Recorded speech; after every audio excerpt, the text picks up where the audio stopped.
ఆనంద బాష్పాల దీవించు.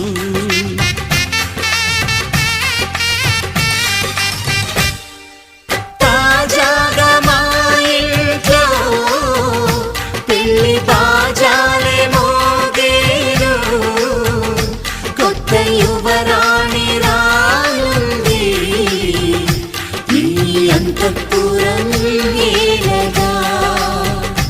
అంతా సంతోషంలో